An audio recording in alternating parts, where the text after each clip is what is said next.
Ons praat oor 24 uur. Nou hierdie 24 uur is die laaste 24 uur wat Jesus saam met ons op hierdie aarde gehad het. Nou, ons skop vandag af met die laaste avondmaal. Nou die wat julle, as dit nou 'n vreeslike groot woord is, dis nagmaal, dis Pasga. En ons gaan vandag bietjie sit rondom dit wat Jesus vir ons wil leer uit die nagmaal uit. Dit is 'n gebruik wat ons al vir jare lank doen. Maar tog, glo ek, hierdie gebeurtenis is deel van die 24 uur wat die wêreld verander het. Geen oorlog, geen staat, geen president, geen nasie, geen ding wat al ooit wêreldgeskiedenis gemaak het, het so 'n groot impak gehad soos Jesus in sy laaste 24 uur op aarde. En ek wil net jou help om in die wêreld in te spring of in te klim van Jesus, hoe dit dalk miskien gelyk het. So ek gaan net gou vir jou 'n kort klip wys sodat jy net in die wêreld in kan klim. Ek is 'n prentjie mens, ek verstaan niks anderste nie. Dis hoekom wiskunde vir my 'n absolute nagmerrie was. Want daar was nie prentjies nie. En al die prentjies is net lyne. Ekse en eie. Wat moet ek met ekse en eie doen? So, ek is 'n prentjie mens, so ek wil jou net help om saam met my in die prentjie wêreld in te klim van wat het gebeur die aand toe Jesus nagmaal bedien het. Kom ons kyk saam.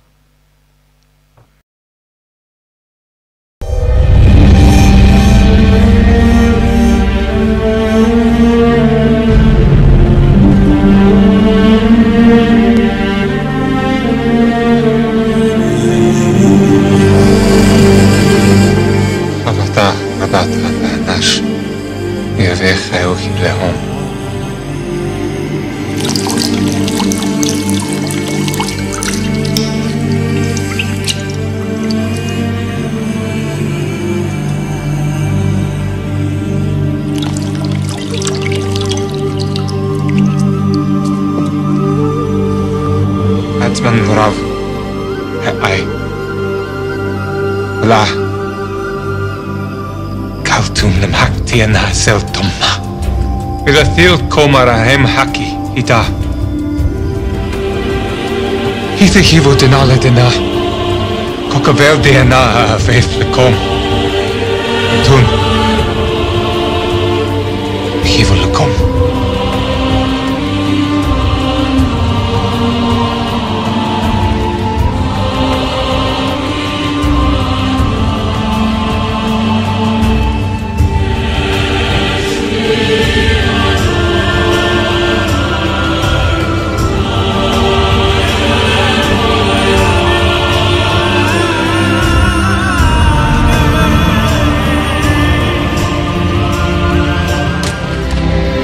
Maha amanimpi. Matenda undi ehwe ana Arthur. Koste. Khaya. Laite na shalaba lehin biati. Kabilule wa okulu. Tenau kishmi. Dilkomi hiv.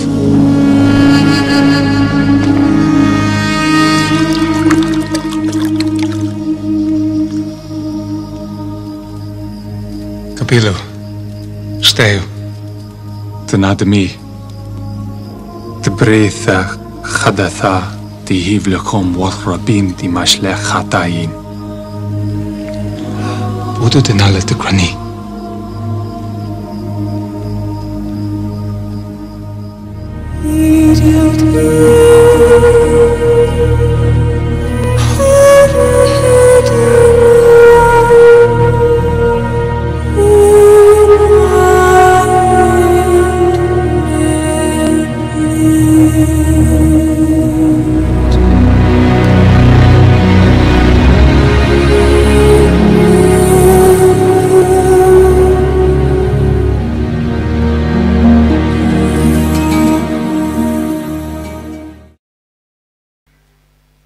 Ons praat vanmôre oor die gedeelte van Matteus 26 vers 17 tot 30, en as gevolg van tyd gaan ek nou nie hierdie gedeelte met julle lees nie, julle is so welkom om dit by die huisdeel te lees.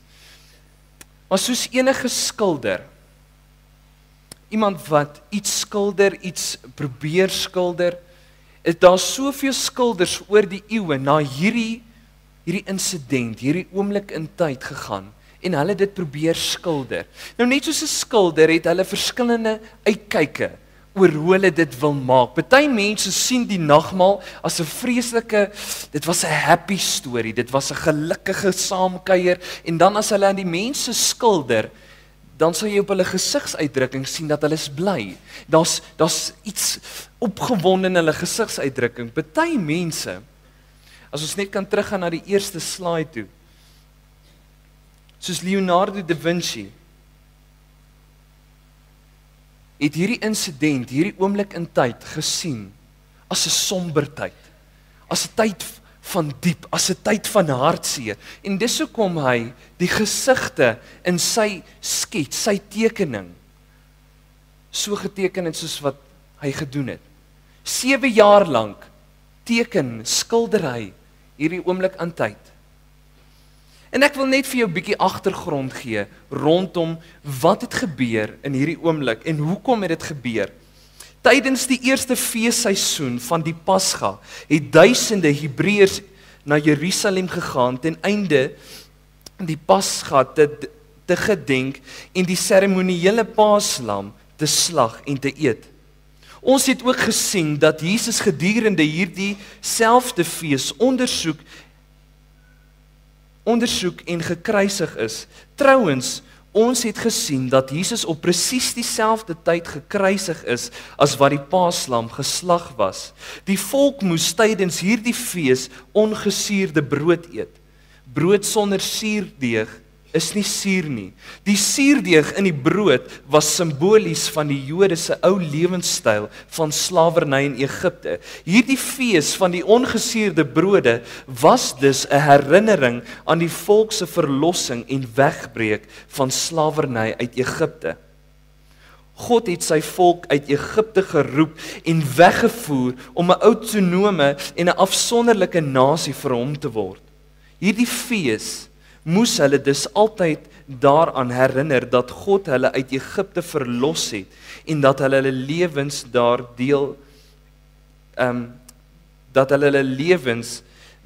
deel is van hul ou mens. As ons nou kyk na hierdie gedeelte, dan begin dit om vir ons te sê dat dit die aanbreek is. Dit is die begin van die ongesuurde brode fees.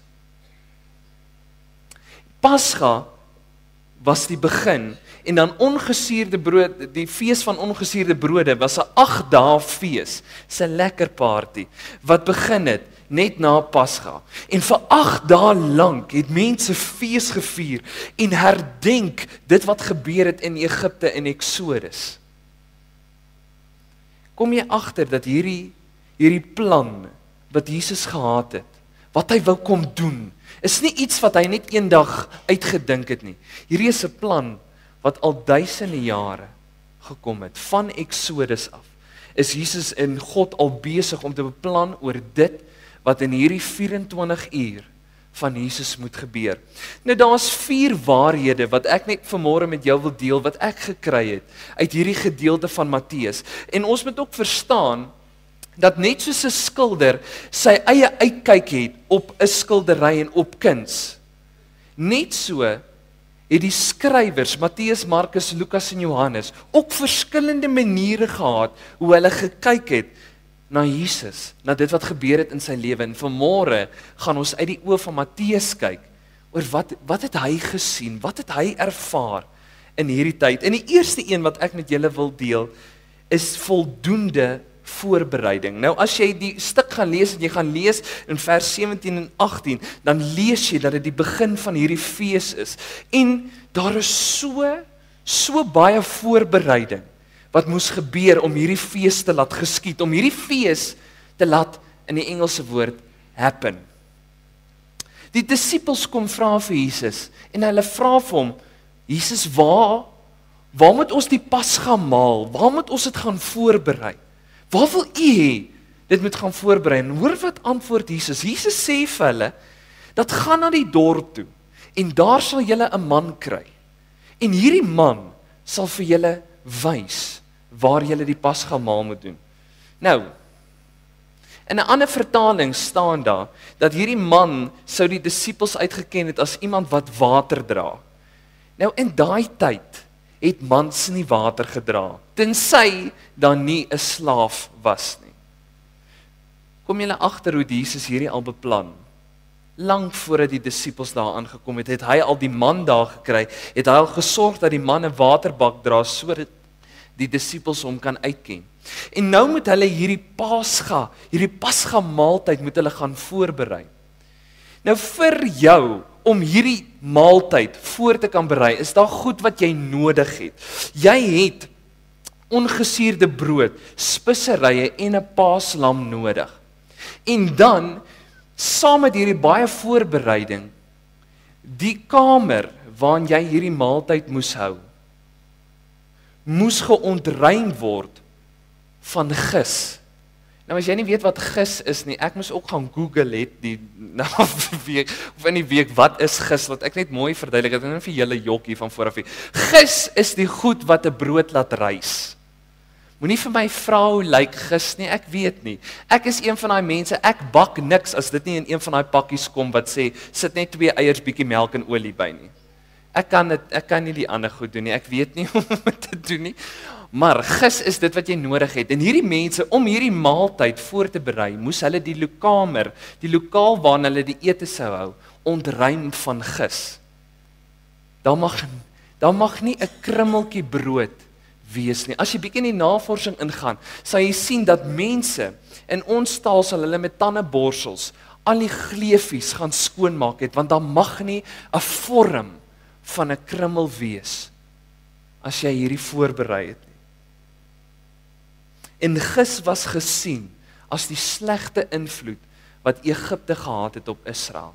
Dis hoekom dit so belangrik was om hierdie uit jou huis uit te kry. Maar onthou nou, klim in die wêreld nou.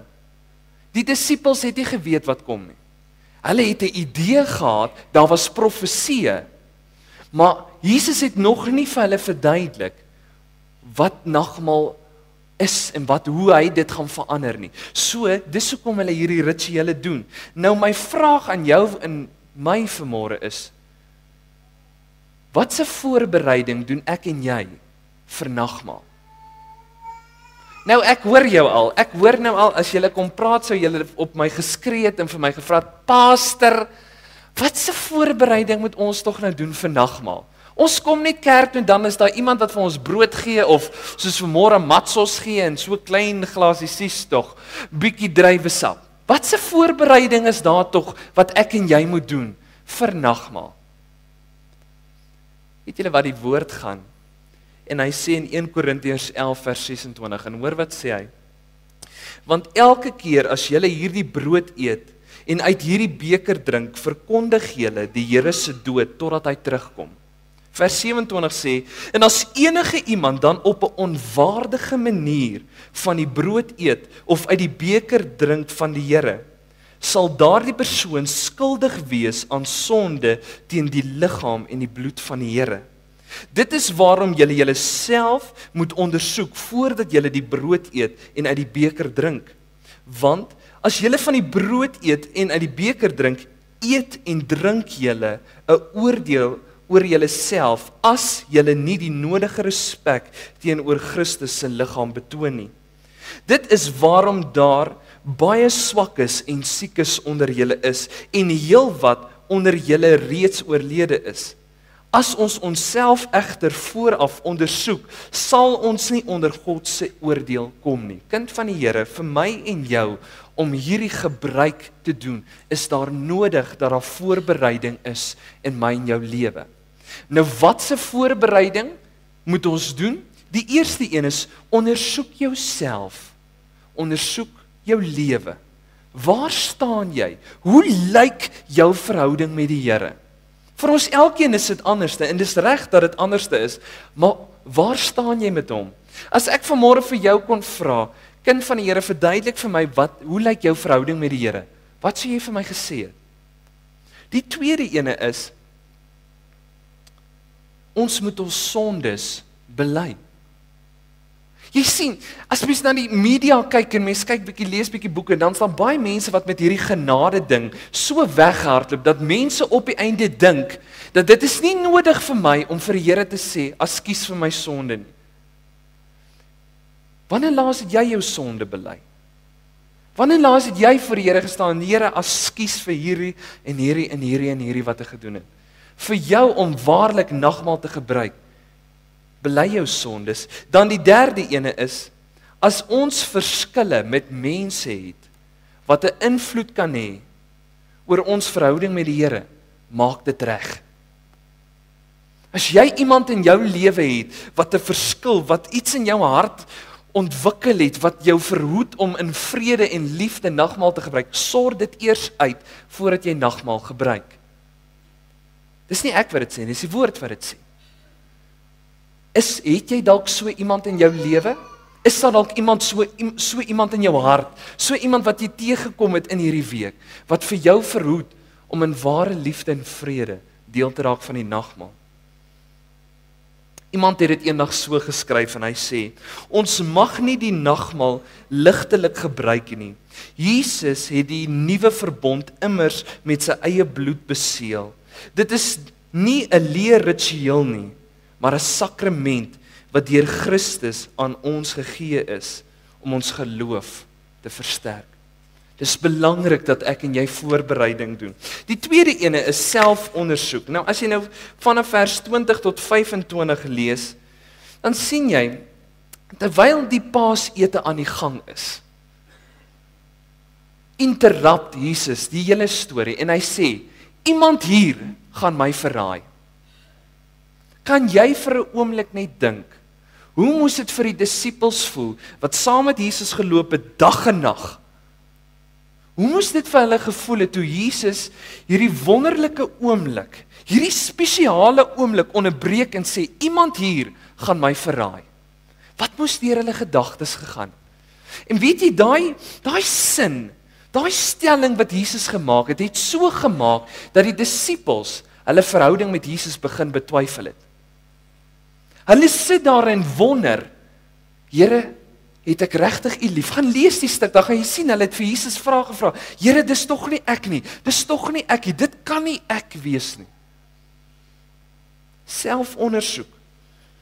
En hier sien ons, dat alhoewel Jesus geweet het, wie die een is wat hom verraai, het hy hulle nog steeds toegelaat om dit te doen. Het jy al ooit gevra, hoekom? Hoekom het Jesus Judas toegelaat, as hy geweet het dis hy? Hoekom het hy dit gedoen? Hy het die disippels toegelaat om hierdie foute te maak.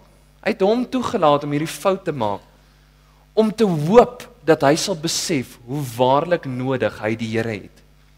Die Here laat ons toe om foute te maak, sodat ons deur ons foute kan besef, Here, ek het U nodig. Ek kan nie sonder U nie. En hier laat Jesus hierdie fout laat hy gebeur.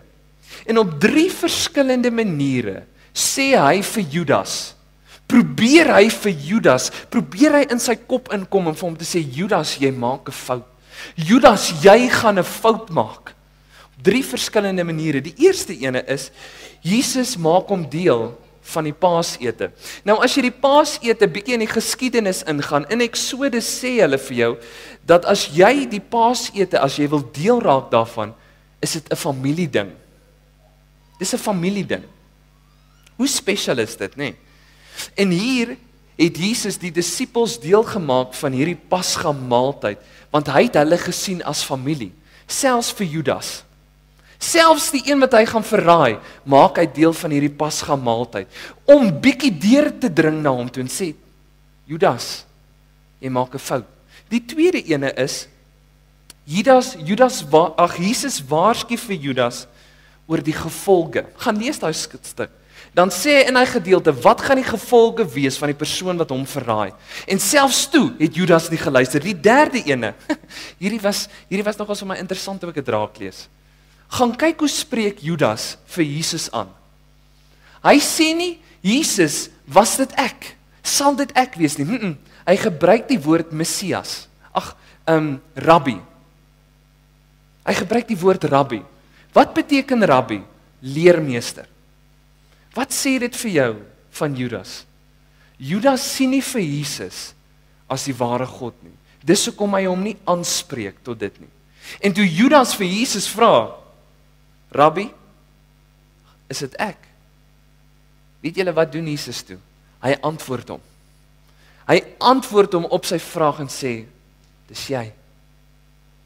3 verskillende maniere vra Jesus vir Judas. Probeer Jesus vir Judas sê, dit wat jy doen is 'n fout. Kom ons vat dit bietjie na ons eie lewens toe. Hoeveel keer staan Jesus nie langs my en jou en vra vir jou en praat met jou en sê vir jou, kind van die Here, in jou lewe, hier is 'n probleem, hier's 'n issue, ons moet werk hieraan. En oor en oor en oor hou Jesus aan om deur te dring na jou, sodat jy bietjie kan selfondersoek doen, sodat jy bietjie kan kyk na jouself en wonder, is ek regtig reg? Is my verhouding met die Here reg? Die derde ene is 'n gepaste vervulling. Nou as jy lees vanaf vers 26 tot 28, dan staan daar dat Jesus gaan en hy breek die brood en hy sê dis my liggaam. Nou brood was gesien, die ongesuurde brood was gesien as substance, iets wat vir jou lewe gee. En Jesus sê vir hulle, ek gaan my lewe, my alles, gaan ek vir julle gee, sodat julle mag lewe. Wat 'n voorreg is dit vir my en jou, dat ek en jy mag lewe, want hy het gesê, ek sal dit vir jou gee. Toe vat hy die beker en hy sê, hier's my bloed. Hier's my bloed wat 'n teken is van reiniging, sodat jy kan skoon wees.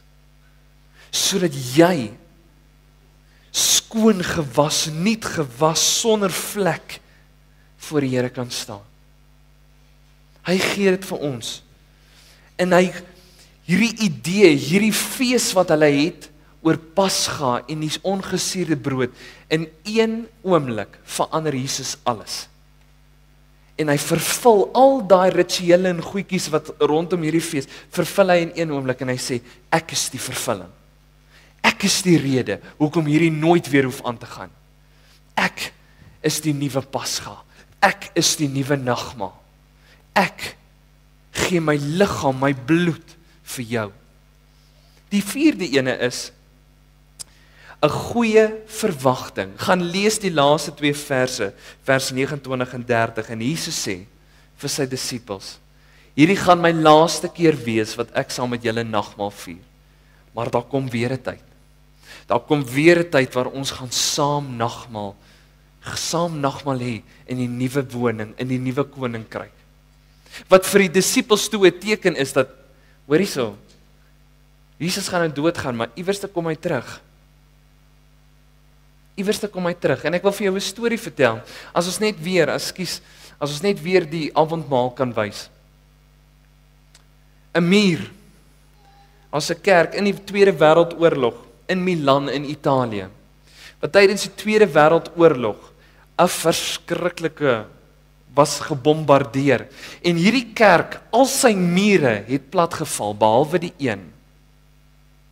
En hoor hoe powerful is hierdie storie en hoe link dit met dit wat ons vanmôre oor praat. Al die mure het geval, behalwe die muur waarop hierdie skildery geverf is. Al die mure. Tot vandag toe staan hierdie muur, wat 'n teken, is 'n eenvoudige ding, maar vir my is dit 'n teken, dat wat ook al kan gebeur in hierdie lewe, die nagmaal sal steeds bly. Gister, vandag en môre. Jesus se boodskap, Jesus se prys sal altyd bly. Geen bom, geen mens, geen omstandighede sal ooit hierdie kan wegvat van ons nie. Daar's iets om na uit te kyk. Kom ons bid saam. Papa Vader, Here, vanmôre staan ons in 'n oomblik in tyd stil. Here, by die nagmaal, dit wat U gedoen het. Here, en ons besef dat ons deur die woord gaan, Here, dan sien ons goed raak so selfondersoek. Here, dat ons moet begin kyk wat gaan in ons harte aan. Here, ons lees iets raak van voorbereiding. En Here, vanmôre gaan ons weer om U tafel sit. Dis nie die kerk se tafel nie, dis U tafel. En Here, ons gaan om dit sit. Maar Here, het ons die regte voorbereiding gedoen? Is ons harte voorberei vir dit, Here? Here, in hierdie tyd, Here, besef ons dat ons weer 'n nagmaal saam met U gaan hou in die nuwe koninkryk. Here, sien ons hierdie hoopvolle toekoms raak. Besef ons dit. Besef ons dat U 'n vervulling gegee het aan 'n fees, aan 'n ritueel wat duisende jare geduur het. Kom vervul U en sê, ek is die vervulling. My liggaam, my bloed. En Here, vanmôre het elkeen van ons die voorreg om deel te kan wees van dit. En Here, ons kan nie vir U genoeg dankie sê nie, en ons is weggeblaas, Here, met die feit dat U dit alles gedoen het, net vir ons.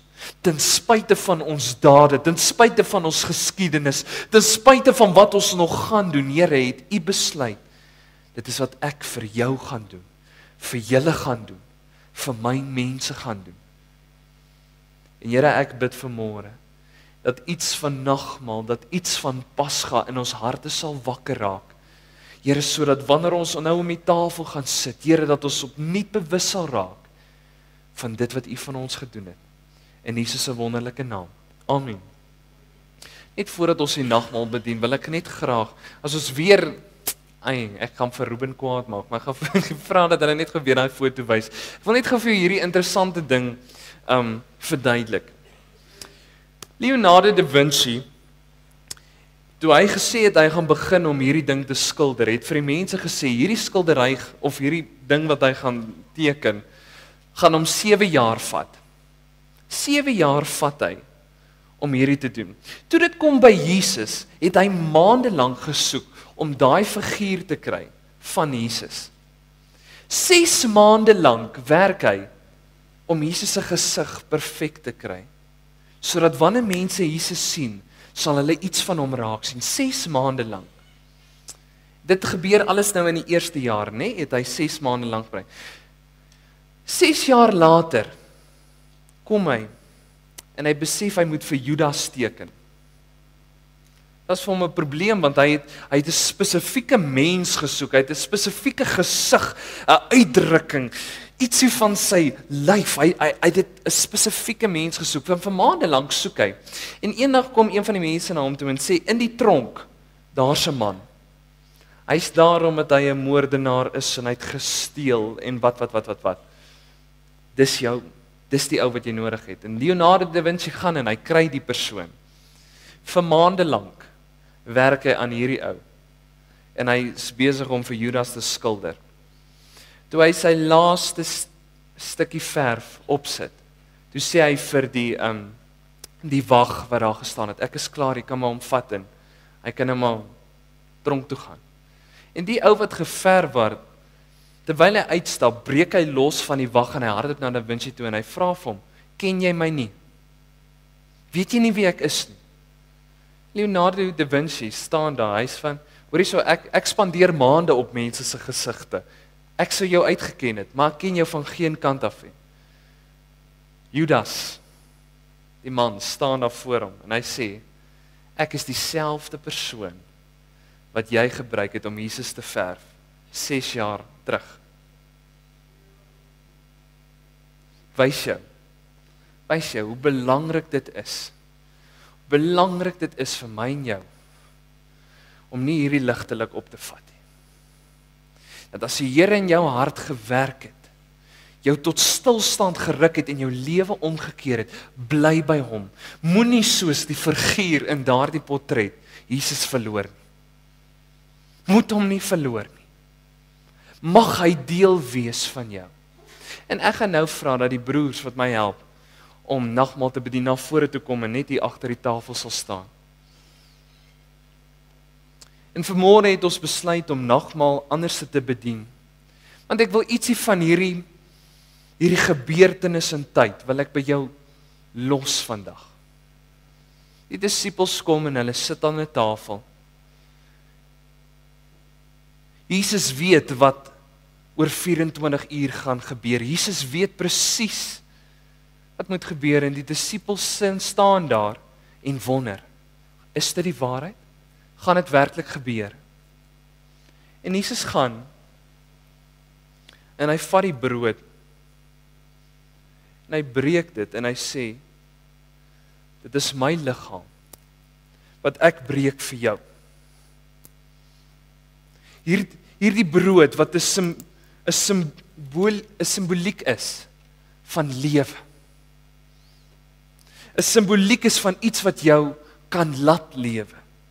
Breek ek net vir jou, sodat jy, kind van my, die voorreg kan hê om te kan lewe, om werklik te kan lewe. Hy breek dit en hy sê vir sy disippels, en hy sê, dit is my liggaam wat ek gebreek het vir jou. Ek is bereid om die prys van alle pryse te betaal, sodat jy kan lewe.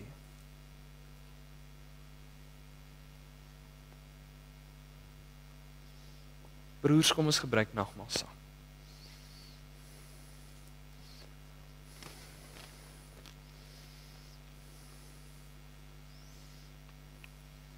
Net daarna gaan hy en hy vat die beker en hy skink en hy sê, hierdie is my bloed wat ek gee vir jou.